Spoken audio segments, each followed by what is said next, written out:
A young man takes a determined step forward, his sneaker hitting the pavement with purpose. He breaks into a run, rushing down the city sidewalk with a clear destination in mind. This is young Dong, whose name means protagonist, a fate his parents wished for him. As he bursts into a shop, his friends greet him warmly, announcing his arrival. He explains that he was often teased for his name, but never cared because he genuinely wants to be a hero. Gong asks if the game is in stock, and his friend confirms he set a copy aside for him. It's the remake of a famous game called Night Saga, now re-released as Night Saga Re. The game tells a story of the great conflict unfolding between the human and demon races. Players can choose to play as the human hero Rogue, a warrior in shining armor, or they can side with the demons in their dark fiery realm, surrounded by powerful allies. The other option is to play as Zephyr Ragnaros, the Demon King's second son. Gong has cleared the original game over 10 times, knowing every character, item, and event. This new version is even more exciting because it's the first one released for virtual reality. Back at home, he heads straight for his advanced VR gaming chair. He carefully holds the small game cartridge, ready to insert it into the machine. The young man then places the sleek VR helmet over his head. Settling into a seat with his arms crossed, he sits confidently, fully prepared to dive into the game world. He plans to enjoy a light session for today, which for him means about 8 hours of play. As the system boots up, vibrant streams of digital light envelop him completely. He finds himself in a strange sunlit room, wondering if he even logged in correctly, since this isn't the usual starting area.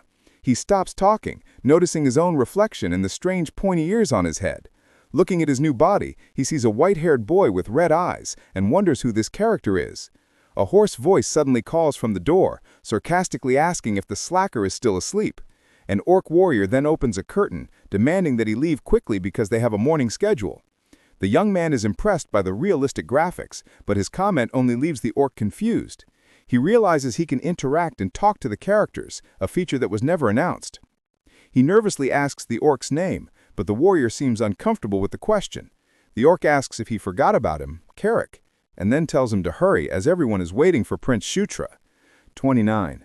Gong freezes, realizing it must be Shutra Ignis, the 9th son of the Demon King, even though he's never chosen a character.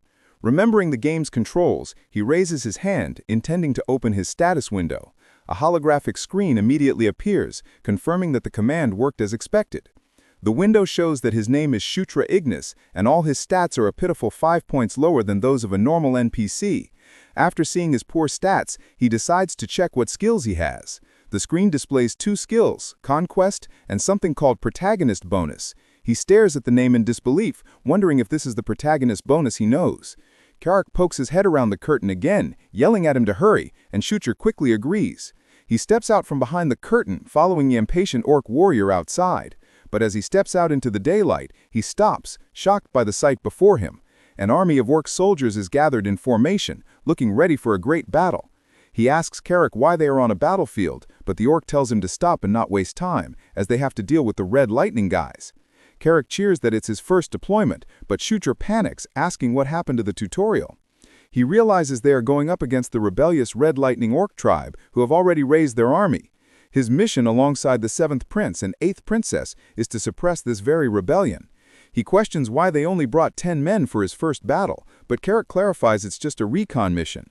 The orc then asks if he ate something strange, pointing out his weird behavior, but the prince just stares back. Ignoring the comment, the young prince raises his hand to summon another game interface. A holographic minimap appears before him, which he plans to keep active to help navigate. He immediately notices a hidden path marked on the map and wonders if it's a secret event. Meanwhile, Carrick studies a physical map, concluding that their current route will take far too long. Shutra confidently tells his companion to follow him, claiming he knows a much faster shortcut. Though skeptical, the orc squad follows their young prince through the dense, unfamiliar woods. The so-called shortcut turns out to be a perilous climb up a steep and treacherous cliff face. The intense physical effort leaves Shutra sweating and struggling to catch his breath. After the difficult climb, the group arrives at a massive ancient stone door set into the mountainside. The door is adorned with heavy, ornate ring handles, showing it has been sealed for a long time. Carrick is amazed, asking how he found this place and if he's secretly a mage, but Shutra dismisses the idea. Seeing how exhausted the prince is, Carrick asks if he's okay, and Shutra laments his low level 1 stamina. He tells them to wait as he steps forward onto a glowing sigil on the ground right in front of the door.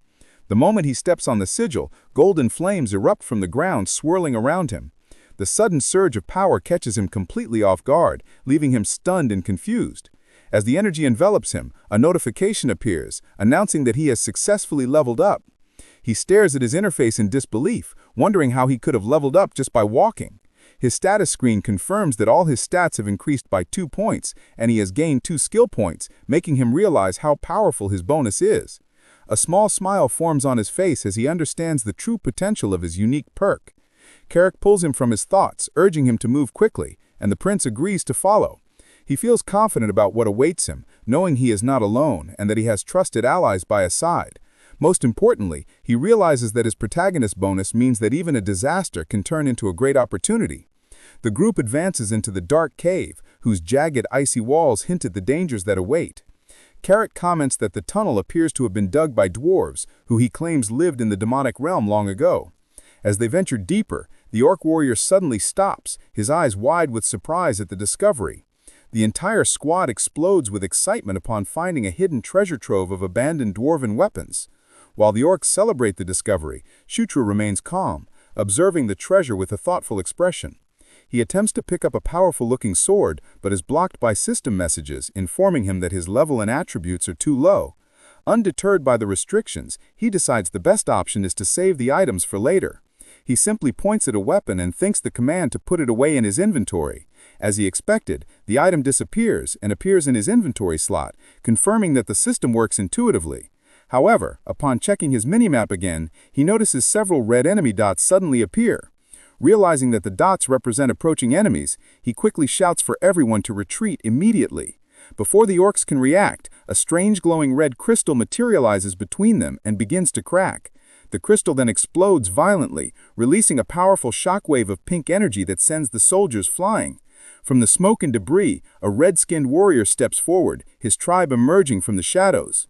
He is Kucha, the Red Lightning tribe's commander, and he taunts them for falling into his trap. Without another word, the enemy leader gives the order for his soldiers to charge and eliminate everyone. The two orc tribes clash violently in the narrow cave, the sound of battle echoing off the walls.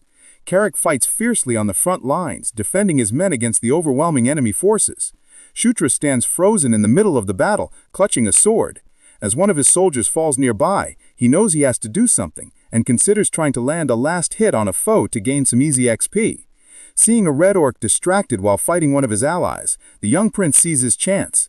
He rushes forward and swings the cheap sword with all his strength, aiming for a decisive blow, but the weapon shatters harmlessly against the enemy's tough hide, leaving the prince stunned. The enemy warrior turns around slowly, its eyes glowing with fury as it focuses on its small attacker. It lets out a terrifying roar and lunges toward him, causing Shutra to scream in absolute panic. The enemy stomps the ground with incredible force, cracking the stone as it charges forward. A single powerful punch connects with the prince, sending him flying backward through the air. His health plummets to a critical 1 point, and he stares at the notification in sheer terror. The enraged orc looms over him, ready to land the finishing strike and end the fight. He shuts his eyes and lets out a final scream, bracing himself for the inevitable end.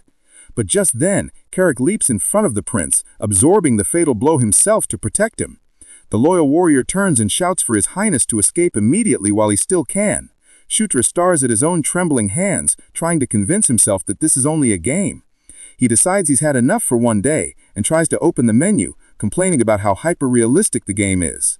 The prince looks on with a flushed, confused expression, trying to process the grim situation around him. He checks his skills again, but the window now shows none available, erasing the buffs he saw earlier.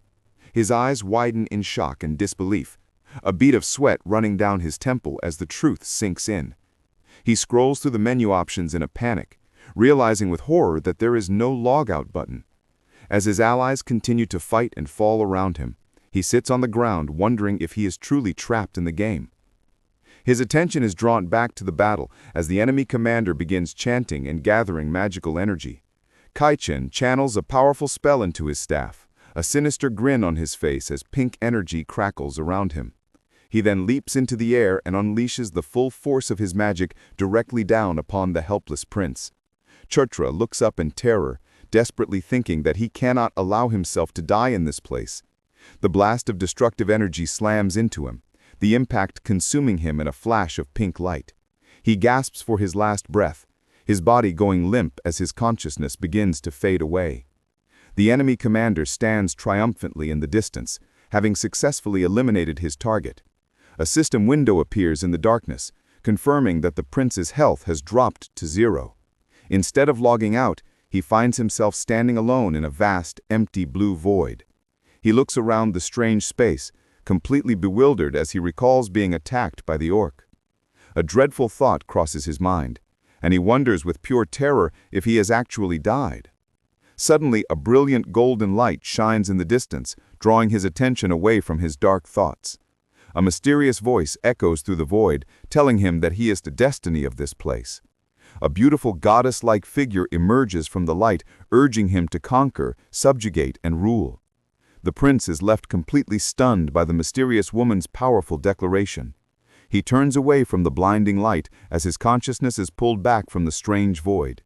Back in the cavern, the fierce battle between the two rival orc tribes rages on without him. The Red Lightning tribe's superior numbers are quickly overwhelming Carrick's outnumbered forces. Their commander, Kaichin, watches with arrogance as his warriors easily dominate the fight. He mocks the intruders for their foolishness, calling them either ignorant or just plain stupid. As he gives the order to finish them off, a brilliant golden light suddenly erupts in the cave. The commander stares in shock at the resurrected prince, questioning how he could have returned.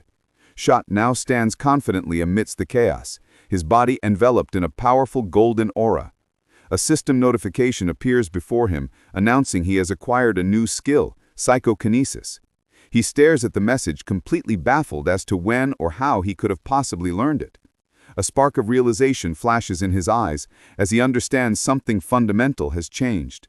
His status screen now displays a subclass he has never seen before, called Knight of Conquest. The enemy commander roars in absolute fury, ordering his soldiers to kill the prince first. Carrick can only stare in disbelief, his eyes wide with shock upon seeing his leader alive and well. The sight of their resurrected prince inspires the Green Orcs, who rally to his side with renewed hope.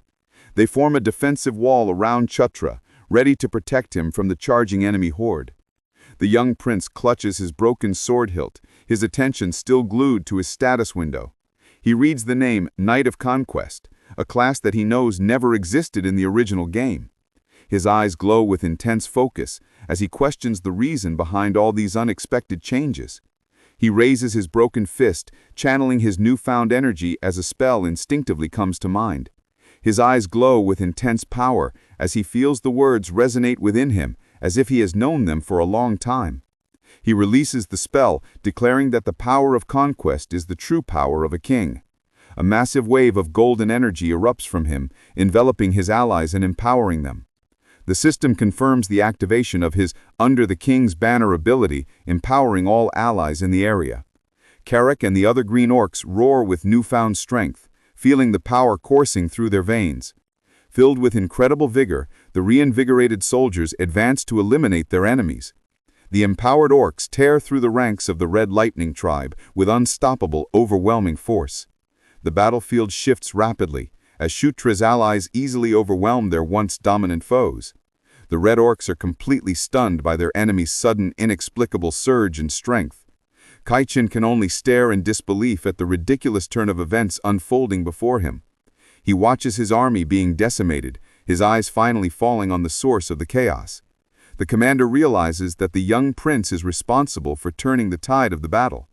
In a last desperate effort, Kaichin summons enormous magical crystals to attack Shutra directly. But Carrick intervenes, shattering the ground with a powerful punch and creating a smokescreen. The loyal warrior then lunges forward, propelled by the prince's psychokinesis ability. Shut points his broken sword, directing his trusted ally like a homing missile toward the enemy leader. Kaichin watches in terror as the powerful orc warrior flies directly toward him at incredible speed. The enemy leader tries to protest, but it is too late to react or defend himself from the attack. Carrick's attack lands with devastating force, defeating the Red Lightning tribe commander. With their leader gone, the remaining Red Orcs panic and flee, and Shutra orders his men to hunt them down. A notification appears explaining that a general's merit always belongs to their king. He is then bombarded with multiple level-up messages, a reward for his general's victory. The prince stares in confusion, wondering why his level suddenly increased so dramatically. Carrick is also baffled, looking at his hands and questioning the source of his newfound power. The young prince turns to his loyal general, a new confident smirk on his face. A flashback reveals a conversation where the prince's actions made the orc question his identity.